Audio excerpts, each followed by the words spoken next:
الحمد للہ وحدہ والصلاة والسلام علی من لا نبی بعدہ اما بعد فاعوذ باللہ من الشیطان الرجیم بسم اللہ الرحمن الرحیم وما یؤمن اکثرهم باللہ الا وهم مشرکون صدق اللہ العظیم۔ آج ہم اپنے درس قرآن کا آغاز سورہ یوسف کی آیت نمبر 106 سے کر رہے ہیں۔ کل کی جو آیت نمبر 105 تھی اس کا مفہوم یہ تھا کہ زمین و آسمان کے اندر اللہ کے قدرت کے دلائل موجود ہیں جو اس بات پر دلالت کرتے ہیں کہ اللہ ایک ہے، اللہ واحد لا شریک لہ ہے۔ فرمایا یہ ان نشانیوں پر سے گزرتے ہیں لیکن ان سے منہ موڑ لیتے ہیں، ان کی طرف توجہ نہیں کرتے۔ فرمایا اگر یہ ان آیات میں، ان نشانیوں کے اندر غور و فکر کریں تو اس کے ذریعے سے انہیں یہ معلوم ہو سکتا ہے کہ اللہ ایک ہے، اللہ وحدہ لا شریک لہ ہے، لیکن فرمایا پھر بھی یہ اللہ کے ساتھ شریک ٹھہراتے ہیں۔ فرمایا وما یؤمن اکثرهم باللہ الا وهم مشرکون، ان میں سے اکثر اللہ پر ایسے ایمان رکھتے ہیں کہ اس کے ساتھ شریک بھی ٹھہراتے جاتے ہیں۔ مشرکین مکہ اللہ تبارک و تعالیٰ کو خالق بھی مانتے تھے، رازق بھی مانتے تھے، مدبر بھی مانتے تھے، لیکن اس کے ساتھ ساتھ اوروں کو بھی شریک ٹھہراتے تھے، اوروں کو بھی اللہ کے برابر کا قرار دیتے تھے۔ بعض لوگ جو یوں سمجھتے ہیں کہ مکہ کے مشرک وہ اللہ کو نہیں مانتے تھے، ایسی بات نہیں، بلکہ وہ اللہ کو خالق مانتے تھے، رازق مانتے تھے، مدبر مانتے تھے، لیکن اس کے ساتھ ساتھ اپنے بتوں کو اور چیزوں کو بھی اللہ کے ساتھ شریک قرار دیتے تھے۔ اور جب ان سے پوچھا جاتا کہ تم ایسا کیوں کرتے ہو تو وہ کہتے کہ ان کی عبادت ہم اس لیے کرتے ہیں ما نعبدہم الا لیقربونا الی اللہ زلفی، کہ یہ ہمیں اللہ کے قریب کریں گے۔ جیسے کہ آج بھی لوگوں کی زبانوں پہ ہے کہ ہم فلانے کو اس لیے مانتے ہیں کہ اللہ ہماری سنتا نہیں، ان کی ٹالتا نہیں، حالانکہ اللہ تو سب کی سنتا ہے۔ تو اس لیے یہ عقیدہ کہ اللہ ہماری سنتا نہیں، ان کی ٹالتا نہیں، کیوں اللہ کوئی مجبور ہے؟ ایسی بات نہیں ہے۔ تو اس لیے اللہ سب کی سنتا ہے، جو بھی اسے سنوائے اللہ سب کی سنتا ہے، ہر وقت سنتا ہے، ہر آن ہر گھڑی سنتا ہے، اس لیے کوئی اللہ کو سنوانے والا تو ہو۔ تو اس لیے مشرکین مکہ یہ کہتے تھے کہ ہم ان کی عبادت اس لیے کرتے ہیں کہ یہ ہمیں اللہ کے قریب کریں گے، یہ ہماری اللہ کے ہاں سفارش کریں گے۔ تو اس لیے ما فوق الاسباب، کسی کی ایسی عبادت کرنا یا ایسی مدد اس سے مانگنا جو کہ اللہ تبارک و تعالیٰ کے لیے ہے، یہ شرک ہے۔ جیسے اللہ کی ذات اور صفات کے اندر کسی کو اس کے برابر کا قرار دینا یہ شرک ہے، اسی طرح ما فوق الاسباب، اسباب سے اوپر کسی سے ایسی مدد مانگنا اور ایسا کام کرنا جو کہ اللہ سے کیا جاتا ہے، یہ بھی شرک ہے۔ اور ایک حدیث پاک کے اندر تو نبی کریم صلی اللہ علیہ وسلم نے ارشاد فرمایا کہ مجھے تمہارے بارے میں جو سب سے زیادہ ڈر ہے وہ شرک اصغر کا ہے، چھوٹے شرک کا ہے۔ صحابہ اکرام رضوان اللہ تعالی علیہ مجمعین نے پوچھا، اے اللہ کے رسول صلی اللہ علیہ وسلم، وہ شرک اصغر کیا ہے، چھوٹا شرک کیا ہے؟ فرمایا وہ ریا ہے۔ انسان نیک کام کر رہا ہے لیکن نیک کام کے اندر دکھلاوا مقصود ہے، شہرت مقصود ہے، ریاکاری مقصود ہے، یہ شرک ہے۔ جیسا کہ حدیث پاک کے اندر ارشاد فرمایا من صلی یرائی فقد اشرک، جس نے دکھلاوے کے لیے نماز پڑھی اس نے شرک کیا، اور فرمایا جس نے دکھلاوے کے لیے روزہ رکھا اس نے شرک کیا۔ تو اسی طرح انسان نماز پڑھ رہا ہے لیکن مقصود یہ ہے کہ دوسرے مجھے دیکھیں اور یوں سمجھیں کہ بڑا عبادت گزار ہے، بڑا نیک آدمی ہے، تو یہ شرک ہے۔ اور اسی طرح حج کر رہا ہے اور حج کرنے کے اندر مقصود شہرت ہے، ریاکاری ہے، تو دوستو بزرگوں یہ بھی شرک ہے۔ تو اس لیے اللہ تبارک و تعالی ہم سب کو شرک اکبر اور شرک اصغر دونوں سے ہی محفوظ فرمائے، چھوٹے شرک سے، ریاکاری سے بھی اللہ رب العزت ہم سب کو محفوظ فرمائے۔ ریاکاری کی وجہ سے انسان کی جو عبادت ہے وہ برباد ہو جاتی ہے۔ تو اس لیے فرمایا وَمَا يُؤْمِنُ أَكْثَرُهُمْ بِاللَّهِ إِلَّا وَهُمْ مُشْرِكُونَ، ان میں سے اکثر اللہ پر ایسے ایمان رکھتے ہیں کہ اس کے ساتھ شریک بھی ٹھہراتے جاتے ہیں، اللہ کو بھی مانتے ہیں لیکن ساتھ ساتھ اوروں کو بھی اللہ کا شریک قرار دیتے ہیں۔ فرمایا أَفَأَمِنُوا أَن تَأْتِيَهُمْ غَاشِيَةٌ مِّنْ عَذَابِ اللَّهِ، کیا یہ بے خوف ہو گئے اس بات سے کہ اللہ کا عذاب کوئی ان کو آ ڈھانپے؟ فرمایا یہ اس سے بے خوف ہو گئے۔ او تأتیہم الساعۃ بغتہ، یا ان کے پاس قیامت اچانک آ جائے، وہم لا یشعرون، اور ان کو اس کا پہلے سے احساس بھی نہ ہو۔ فرمایا کیا یہ اس بات سے بے خوف ہو گئے ہیں کہ ان پر اللہ کا عذاب آ کر انہیں ڈھانپ لے، ان کو گھیرے کے اندر لے لے، یا فرمایا قیامت ان کے پاس اچانک آ جائے اور انہیں اس کا پتہ بھی نہ چلے؟ جیسا کہ سورہ اعراف کی آیات مبارکہ کے اندر بھی یہ بات ارشاد فرمائی گئی افامن اہل القری ان یاتیہم بأسنا بیاتا وہم نائمون او امن اہل القری ان یاتیہم بأسنا ضحی وہم یلعبون افامنوا مکر اللہ فلا یأمن مکر اللہ الا القوم الخاسرون۔ فرمایا کیا بستیوں والے اس بات سے بے خوف ہو گئے کہ ان کے پاس اللہ کا عذاب آئے، یہ سوئے ہوئے ہوں؟ یا فرمایا اس بات سے وہ بے خوف ہو گئے کہ اللہ کا عذاب ان کے پاس صبح کے وقت آ جائے؟ فرمایا افامنوا مکر اللہ، کیا اللہ کی تدبیر سے بے خوف ہو گئے؟ فلا یأمن مکر اللہ الا القوم الخاسرون۔ فرمایا اللہ کی تدبیر سے تو وہی لوگ بے خوف ہوتے ہیں جو کہ خسارہ اٹھانے والے ہوتے ہیں، نقصان کرنے والے ہوتے ہیں۔ تو اس لیے اگر اللہ کی نافرمانی کی جائے گی تو فرمایا سابقہ قوموں اور سابقہ ملتوں سے عبرت پکڑی جائے کہ جیسے ان پر عذاب آیا ان پر بھی عذاب آئے گا۔ قُلْ هَٰذِهِ سَبِيلِي أَدْعُو إِلَى اللَّهِ، اللہ تبارک و تعالیٰ اپنے محبوب سے فرما رہے ہیں آپ فرما دیجئے یہ میرا رستہ ہے، میں اللہ کی طرف بلاتا ہوں علی بصیرۃ، بصیرت کے ساتھ، انا ومن اتبعنی، میں اور وہ جنہوں نے میری اتباع کی۔ اللہ تبارک و تعالیٰ نے اپنے محبوب پیغمبر حضرت محمد الرسول اللہ صلی اللہ علیہ وسلم کے ذریعے سے یہ بات کہلوائی کہ آپ فرما دیجئے یہ توحید کا رستہ، توحید کی دعوت، فرمایا یہ میرا رستہ ہے۔ اور فرمایا توحید کی دعوت یہ کوئی خالی لفاظی نہیں ہے یا ویسے ہی کوئی تقلید نہیں ہے، فرمایا بلکہ میں بصیرت کے ساتھ اللہ کی طرف بلا رہا ہوں۔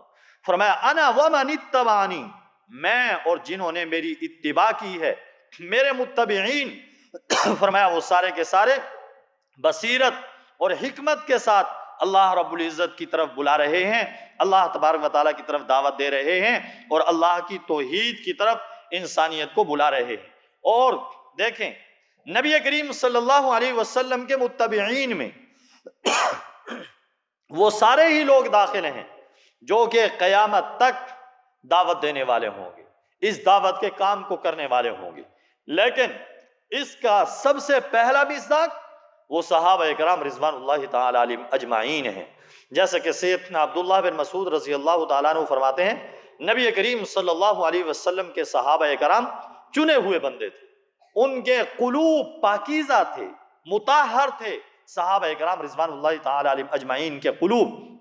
تو اس لیے اس کا سب سے اولین مصداق، پہلا مصداق صحابہ کرام رضوان اللہ تعالی علیہم اجمعین ہے، اور واقعتاً صحابہ کرام رضوان اللہ تعالی علیہم اجمعین نے آقا امام الانبیاء سرکار دو عالم صلی اللہ علیہ وسلم کے متبعین ہونے کا حق ادا کر دیا۔ وَسُبْحَانَ اللَّهِ وَمَا أَنَا مِنَ الْمُشْرِكِينَ، فرمایا اللہ پاک ہے اور میں مشرکوں میں سے نہیں ہوں۔ فرمایا میں اور جو میری اتباع کرنے والے ہیں، فرمایا ایسا نہیں ہے کہ اللہ پہ بھی ایمان لائے اور ساتھ ساتھ اس کے شریک بھی ٹھہراتے رہیں، فرمایا ایسا نہیں ہے، بلکہ خالصتاً توحید کی دعوت ہے۔ وَمَا أَرْسَلْنَا مِن قَبْلِكَ إِلَّا رِجَالًا نُوحِي إِلَيْهِم مِّنْ أَهْلِ الْقُرَىٰ، اور ہم نے آپ سے پہلے جتنے بھی رسول بھیجے وہ انسان ہی تھے۔ نوحی الیہم من اہل القریٰ، ہم ان کی طرف وحی کرتے تھے بستی والوں میں سے۔ اس آیت مبارکہ کے اندر اللہ تبارک و تعالی نے یہ بات بیان کی ہے کہ ہم نے امام الانبیاء سرکار دو عالم صلی اللہ علیہ وسلم سے پہلے جتنے بھی رسول بھیجے، جتنے بھی پیغمبر بھیجے، وہ سارے کے سارے مرد ہی تھے، سارے کے سارے انسان ہی تھے۔ فرمایا ہم ان کی طرف وحی کرتے تھے بستی والوں میں سے۔ اس آیت مبارکہ سے دو باتیں واضح ہوتی ہیں، دو حقیقتیں سامنے آتی ہیں۔ نبی کریم صلی اللہ علیہ وسلم ہو یا سابقہ انبیاء علیہ السلام ہو، کہ ہر نبی وہ مرد تھا، عورت کوئی نبی نہیں بنی۔ بعض رات نے یہ کہا ہے کہ بعض عورتوں کے نام لیے کہ وہ نبی بنی ہیں، لیکن جمہور نے اس قول کو دلائل کے ساتھ رد کر دیا کہ جو بھی نبی بنا ہے وہ مرد ہی تھا، کوئی عورت نبی نہیں بنی۔ ولیہ تو بنی ہے لیکن نبی کوئی عورت نہیں بنی، بلکہ مرد ہی نبی بنے ہیں۔ پہلی تو یہ بات اور یہ حقیقت اس آیت مبارکہ کے اندر واضح کی گئی۔ دوسری حقیقت، دوسری بات اس آیت مبارکہ سے یہ واضح ہوتی ہے کہ اللہ تبارک و تعالی نے جتنے بھی نبی بھیجے ہیں وہ سارے کے سارے شہروں کے اندر بھیجے ہیں، دیہاتوں کے اندر نہیں بھیجے۔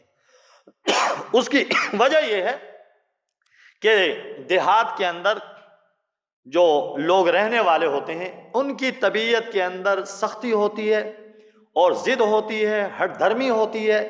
تو جو شہر کے اندر رہنے والے ہوتے ہیں ان کے مزاج کے اندر نرمی ہوتی ہے اور وہ بات کو جلدی قبول کرنے والے ہوتے ہیں۔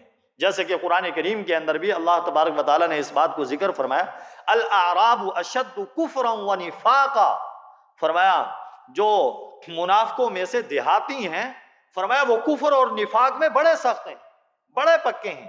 تو اس لیے فرمایا دیہات والوں کی طبیعت کے اندر سختی ہوتی ہے لیکن شہر والوں کی طبیعت کے اندر نرمی ہوتی ہے۔ دوسری بات یہ ہے کہ شہر کو مرکزیت حاصل ہوتی ہے، جو بات شہر سے چلتی ہے وہ دور تک جاتی ہے، لیکن جو بات دیہات سے اٹھتی ہے وہ وہیں کھیت کھلیان میں ہی رہ جاتی ہے، وہ آگے نہیں جاتی۔ تو اس لیے یہ دو باتیں ذکر کی گئی۔ فرمایا ہم نے آپ سے پہلے جتنے بھی رسول بھیجے وہ انسان ہی تھے اور ہم ان کی طرف وحی کرتے تھے بستی والوں میں سے، یعنی شہر والوں۔ افلم یسیروا فی الارض فینظروا کیف کان عاقبۃ الذین من قبلہم، کیا انہوں نے زمین میں سیر نہیں کی؟ فینظروا، وہ دیکھیں کیسا ہوا ان سے پہلے لوگوں کا انجام۔ اس آیت مبارکہ کے اندر جو سابقہ قومیں اور سابقہ ملتیں گزری ہیں، فرمایا ان کی تاریخ اور ان کی ہسٹری کی طرف دعوت دی گئی۔ فرمایا اس کو پڑھو کہ جس طرح انہوں نے بات نہ مانی، انبیاء علیہ السلام کو جھٹلایا اور انبیاء علیہ السلام کی بات پر کان نہیں دھرے، تو اللہ تبارک و تعالیٰ نے انہیں تباہ و برباد کر دیا۔ قوم نوح کو دیکھیے، قوم عاد کو دیکھیے، قوم سمود کو دیکھیے، قوم شعیب کو دیکھیے، قوم صالح علیہ السلام کو دیکھیے۔ ان ساری قوموں نے جب نبیوں کی بات نہیں مانی، نبیوں کی بات کو جھٹلایا، تو اللہ تبارک و تعالیٰ نے انہیں تباہ و برباد کر دیا۔ وہی کامیاب ہوئے جو کہ انبیاء علیہ السلام کی بات پر لبیک کہنے والے تھے۔ تو مشرکین مکہ سے یہ کہا جا رہا ہے کہ تم بھی اپنے آپ کو انہی پر قیاس کر لو کہ اگر تم مانو گے تو تمہارے ساتھ اللہ تبارک و تعالیٰ انعام اکرام والا معاملہ فرمائیں گے، اور اگر تم نہیں مانو گے تو جس عذاب سے وہ دوچار ہوئے، جس عذاب سے وہ ہلاک ہوئے، تمہیں بھی ہلاک کر دیا جائے گا۔ یہ نہیں کہ وہ نہ مانے تو ان پر تو اللہ کا عذاب آئے اور تم نہ مانو تو تم پر اللہ کا انعام ہو، ایسا نہیں ہوگا۔ فرمایا وَلَدَارُ الْآخِرَةِ خَيْرٌ لِّلَّذِينَ اتَّقَوْا، اور آخرت کا گھر بہتر ہے ان لوگوں کے لیے جو پرہیزگار ہیں، جنہوں نے تقوی اختیار کیا۔ افلا تعقلون، کیا تمہیں عقل نہیں ہے؟ کیا تم سوچتے نہیں ہو؟ حَتَّى إِذَا اسْتَيْأَسَ الرُّسُلُ وَظَنُّوا أَنَّهُمْ قَدْ كُذِبُوا جَاءَهُمْ نَصْرُنَا فَنُجِّيَ مَن نَّشَاءُ وَلَا يُرَدُّ بَأْسُنَا عَنِ الْقَوْمِ الْمُجْرِمِينَ، یہاں تک کہ جب رسول قوموں کے ایمان لانے سے مایوس ہونے لگے، وَظَنُّوا أَنَّهُمْ قَدْ كُذِبُوا، اور قوم کے لوگوں نے خیال کر لیا کہ ان سے جو عذاب کا وعدہ کیا گیا تھا، عذاب کی جو دھمکی دی گئی تھی، ان سے جھوٹ بولا گیا، جاءہم نصرنا، پھر ہماری مدد آن پہنچی، یعنی ہمارا عذاب آ گیا، فنجی من نشاء، بس ہم نے جس کو چاہا نجات دے دی، ولا يرد بأسنا عن القوم المجرمین، اور ہمارا عذاب ظالم قوم سے ٹالا نہیں جا سکتا۔ یہ آیت مبارکہ، اس کا ترجمہ جو میں نے آپ حضرات کے سامنے کیا، اس کی یہ وہ تفسیر ہے جس کے اندر کوئی قیل و قال نہیں ہے، کوئی سوال نہیں ہے۔ یہ قرآن کریم کے مشکل مقامات میں سے ہے کہ جس کے ترجمے کے اندر انسان غلطی کھا جاتا ہے۔ تو میں نے جو صحیح تفسیر تھی، علامہ آلوسی رحمت اللہ علیہ نے جو تفسیر کی تھی، جس کے مطابق آیت کا مضمون بالکل صحیح بنتا ہے اور اس میں انبیاء علیہ السلام پہ بھی کوئی بات نہیں آتی، وہ میں نے آپ حضرات کے سامنے ترجمہ کیا کہ یہاں تک کہ جب رسول قوموں کے ایمان لانے سے مایوس ہو گئے، وَظَنُّوا، اور قوم نے خیال کر لیا کہ انہیں جو عذاب کی دھمکی دی گئی تھی وہ جھوٹ بولا گیا، کہ انبیاء علیہ السلام نے جو کہا تھا عذاب آ جائے گا، عذاب تو نہیں آیا، جاءہم نصرنا، اللہ فرماتے ہیں پھر ہماری مدد آ گئی، یعنی ہمارا عذاب آ گیا اور وہ ہلاک کر دیے گئے، فنجی من نشاء، ہم نے جس کو چاہا نجات دے دی۔ اور دوسری تفسیر اس آیت مبارکہ کی وہ ہے جو کہ حکیم الامت حضرت مولانا اشرف علی تھانوی رحمت اللہ علیہ نے کی ہے، وہ بے تکلف بھی ہے اور آسان بھی ہے۔ وہ یہ ہے حَتَّى إِذَا اسْتَيْأَسَ الرُّسُلُ، یہاں تک کہ جب رسول ان پہ عذاب آنے سے مایوس ہونے لگے، وَظَنُّوا أَنَّهُمْ، اور رسولوں کو اللہ تبارک و تعالیٰ کے بارے میں تو یہ گمان نہیں ہو سکتا تھا، کہ اللہ کی ذات کے بارے میں تو وہ گمان نہیں کر سکتے تھے کہ اللہ ہم سے جھوٹ بولے، تو پھر اس کا مطلب کیا ہے؟ اس کا مطلب یہ ہے پھر رسولوں نے یہ خیال کیا کہ ہم نے عذاب کا وقت متعین کرنے میں جو بات کی ہے اس سے ہمیں غلطی ہوئی، کہ عذاب کے وقت کی جو ہم نے اپنی طرف سے تعیین کر دی، ہم نے یہ سمجھ لیا کہ 2 سال کے بعد آ جائے گا، 3 سال کے بعد آ جائے گا، فرمایا اس کے اندر ہم سے غلطی ہوئی۔ اب سوال یہ پیدا ہوگا کہ انبیاء علیہ السلام سے بھی کیا غلطی ہو سکتی ہے؟ تو اس کا جواب یہ ہے کہ اس غلطی سے مراد عام غلطی نہیں، اس غلطی سے مراد خطا اجتہادی ہے، اور خطا اجتہادی یہ جیسے غیر نبی سے ہو سکتی ہے، یہ نبی سے بھی ہو سکتی ہے، لیکن غیر نبی مجتہدین جو نبی نہ ہوں ان میں اور انبیاء علیہ السلام کے اندر فرق یہ ہے کہ جب انبیاء علیہ السلام سے خطا اجتہادی ہو جاتی ہے تو اللہ تبارک و تعالی انبیاء علیہ السلام کو اس خطا اجتہادی پر باقی نہیں رہنے دیتے، بلکہ حقیقت حال سے مطلع کر دیتے ہیں۔ تو اس لیے پھر یہ سوال نہیں ہوگا کہ انبیاء علیہ السلام سے یہ کیا غلطی ہوئی، تو اس کا جواب یہی دیا گیا کہ یہ خطا اجتہادی ہے، جیسا کہ سیدنا آدم علیہ السلام نے جو دانا استعمال کر لیا تھا تو وہاں پر بھی خطا اجتہادی ہوئی تھی۔ تو اس لیے فرمایا فنجی من نشاء، ہم نے جس کو چاہا نجات دے دی، ولا يرد بأسنا عن القوم المجرمین، ہمارا عذاب مجرم قوم سے ٹالا نہیں جا سکتا، مجرم قوم، نافرمان قوم، اس پر اللہ کا عذاب آیا ہی کرتا ہے۔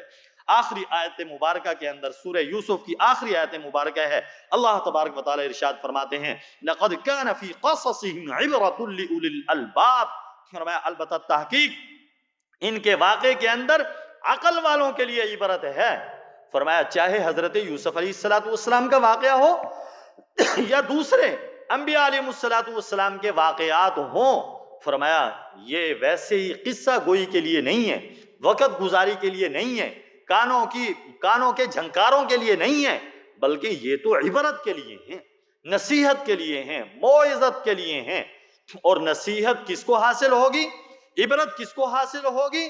فرمایا جس کے پاس عقل ہوگی، اور عقل بھی عقل سلیم. اس کا ترجمہ یہ کیا جائے کہ عبرت ہے عقل سلیم والوں کے لیے.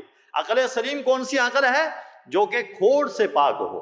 ایک عقل وہ ہوتی ہے جو کہ ہر چیز کے اندر بس دنیا کو ہی سوچتی ہے، ہر چیز کے اندر دنیا کا ہی مفاد نکالتی ہے. ایک وہ عقل ہے. ایسا نہیں، بلکہ ایسی عقل اللہ تبارک و تعالیٰ عطا فرما دے کہ دنیا کے کام کے اندر بھی انسان آخرت کا پہلو نکال لے.